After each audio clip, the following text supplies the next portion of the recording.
கான்ட்ரோவர்ஷியலான journalist Savukku Shankar வந்து December 13ஆம் தேதி வந்து ஆதம்பாக்கம் போலீஸ் வந்து அவரை அரெஸ்ட் பண்ணியிருந்தாங்க. அதுக்கப்புறம் கோர்ட்டில் சப்மிட் பண்ணி அவரை ஜெயிலில் போட்டிருந்தாங்க. புழல்ல இருந்தார்.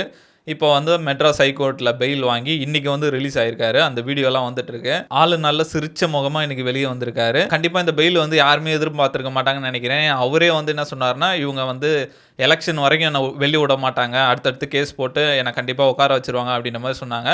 முக்கியமா டிஎம்கேவும் போலீஸ் டிபார்ட்மெண்ட்டும் இந்த பெயிலை வந்து எதிர்பார்த்திருக்கவே மாட்டாங்க. ஜட்ஜஸ் வந்து சுப்பிரமணியம் அதுக்கப்புறம் தனபால் 2 பேர் அமர்வுல தான் வந்தது. ஜட்ஜு வந்து போலீஸ் சரமாரியே கேள்வி கேட்டாங்க. ஒரு டிபார்ட்மெண்ட்டே வந்து ஒரு தனிநபருக்கு அகைன்ஸ்டா ரிவெஞ்ச் எடுக்கிற மாதிரி இருக்கு. என்கிட்டயே நீங்க இது வரைக்கும் நிறைய கேசஸ் வந்திருக்கீங்க. நான் பெயில் கொடுத்துருக்கேன். அதுக்கெல்லாம் ரிவெஞ்ச் எடுக்கிற மாதிரி இருக்கே அப்படின்ற மாதிரி கேட்டிருக்காங்க. ஆக்சுவலா அந்த கம்ப்ளைண்ட்டே தப்பாச்சே. இப்போ ஒருத்தர் வந்து உங்களை பத்தி பேசினார்னா நீங்க டெஃபமேஷன் கேஸ் தானே கொடுக்கணும். காசும் கொடுத்துட்டு நீங்க கம்ப்ளைண்ட்டும் பண்ணிட்டு அதை உடனே அரெஸ்ட் வேற பண்றீங்க. இந்த ஆர்வத்தை வந்து மற்ற கேஸ்லலாம் காட்ட மாட்டீங்களே அப்படின்ற மாதிரி கேட்டிருக்காங்க. இடி டிபார்ட்மெண்ட்டே போலீஸ்க்கு வந்து ஒரு லெட்டர் அனுப்பிச்சிருக்காங்க. இந்த மாதிரி எஃப்ஐஆர் ஃபைல் பண்ணுங்க அப்படின்ற மாதிரி. அந்த இது என்னாச்சு, அதில் ஏன் இன்னும் ஆக்ஷன் எடுக்கல அப்படின்ற மாதிரி கேட்குறாங்க. இவர் என்ன கொலையா பண்ணிட்டாரு, நாட்டில் எல்லாருக்கும் அவங்கவுங்க கருத்து சொல்றதுக்கான உரிமை இருக்கு, இவரை ஏன் டார்கெட் பண்றீங்க அப்படின்ற மாதிரிலாம் கேட்டிருக்காங்க. இந்த கேஸ் மட்டும் ஃபால்ஸா இருந்தா இந்த கேஸ் சம்மந்தப்பட்ட இன்சார்ஜ் மேலே வந்து கடுமையாக நடவடிக்கை எடுப்போம் அப்படின்ற மாதிரி சொல்லியிருக்காங்க.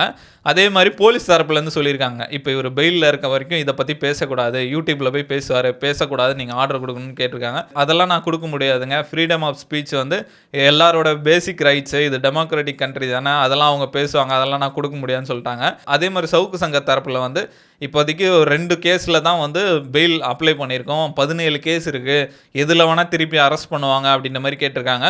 நீங்கள் அந்த 17 கேஸும் எழுதி கொடுங்க, எல்லாத்துக்கும் நான் சேர்த்து மொத்தமாக தரேன்னு கொடுத்து எல்லாத்துக்கும் இப்போ பெயில் கொடுத்துட்டாரு. இந்த பெயில் வந்து ஷார்ட் டைம் பெயில்னு சொல்கிறாங்க. இது டிசம்பர் 26லேருந்து மார்ச் 25 வரைக்கும் தான் இருக்கும். இந்த பெயில் கொடுக்கறதுக்கு முக்கியமான ரீசனே வந்து அவருக்கு மெடிக்கல் ஹெல்ப் தேவைப்படுறதுனால அதுக்காக தான் கொடுக்குறாங்க.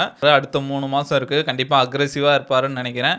அடுத்து போலீஸ் டிபார்ட்மெண்ட் வந்து என்ன பண்ணுவாங்கன்னு தெரில. புதுசாக எதாவது கேஸ் ரிஜிஸ்டர் பண்ணிட்டு மறுபடியும் ஜெயிலில் போடுவாங்களா, இல்லை மக்கள் எல்லாரும் பார்க்குறாங்க எதுக்கு நம்மளுக்கு தேவையில்லாதுன்னு விட்டுருவாங்களான்னு நம்ம வெயிட் பண்ணி தான் பார்க்கணும்.